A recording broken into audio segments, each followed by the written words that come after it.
நீங்கள் ஒரு small business ஓனராக இருந்தால் இந்த மாதிரி கண்டிப்பாக நினச்சிருப்பீங்க ஒரு டைம் ஆச்சு. ஒரு சில ஆர்டர்ஸ்லாம் ஸ்டார்டிங்கில் எடுக்கலாமா வேணாமான்னு யோசிச்சுட்ருப்போம். பட் அந்த ஆர்டர் கம்ப்ளீட் பண்ணுறக்குள்ளேயே நமக்கு ஒரு சாட்டிஸ்ஃபேக்ஷன் இருக்கும். பரவாயில்ல, இந்த ஆர்டர் எடுத்தது எனக்கு ஒரு ஹாப்பினஸாக இருக்குது, ஒரு சாட்டிஸ்ஃபைடாக இருக்குது அப்படின்னு சொல்லிட்டு.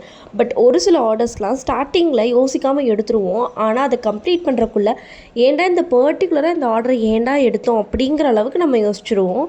எய்தர் அது அவங்களோட ஒரு கஸ்டமர் நம்மக்கிட்ட எப்படி நடந்துக்கிறாங்க அந்த கஸ்டமர் அப்படிங்கிறத பொறுத்து இருக்கலாம். அப்படி இல்லைன்னா அந்த ஒர்க்கில் எவ்வளோ ப்ரெஷர் இருக்குது அப்படிங்கிறத பொறுத்து கூட இருக்கலாம்.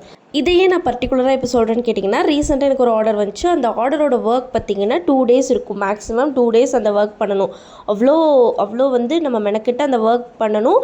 ஃபுல்லாமே ஹேண்ட் ஒர்க் தான். நான் ஸ்டார்டிங்லேயே அந்த ஆர்டர் எடுக்கிறதுக்கு முன்னாடியே இவ்வளோ தான் ரேட் வரும் அப்படின்னு சொல்லி நான் எல்லாமே பேசிவிட்டு, அப்போல்லாம் அந்த கஸ்டமர் ஓகே நோ ப்ராப்ளம் நான் கொடுத்துறேன் அப்படின்லாம் சொல்லிவிட்டு, ரேட் ஒரு பிரச்சனையே இல்லை அப்படின்லாம் சொல்லிவிட்டு, நான் ஒர்க்கை ஃபினிஷ் பண்ணதுக்கப்புறம் பார்கெயின் பண்ணி 2 நாள் நான் ஒர்க் பண்ணதே வேஸ்ட்டுங்கிற அளவுக்கு அவங்க பார்கெயின் பண்ணி எனக்கு ஒரு ப்ராஃபிட்டே இல்லாத ஒரு அமௌண்ட்டை கொடுத்தாங்க. மெட்டீரியல் காஸ்ட் அப்படின்னு சொல்லிட்டு சம் அமௌண்ட் நான் ஸ்பெண்ட் பண்ணியிருந்தேன். அந்த அமௌண்ட் வந்தது எனக்கு பெருசு அப்படிங்கிற மாதிரி இருந்துச்சு அந்த அமௌண்ட்டு.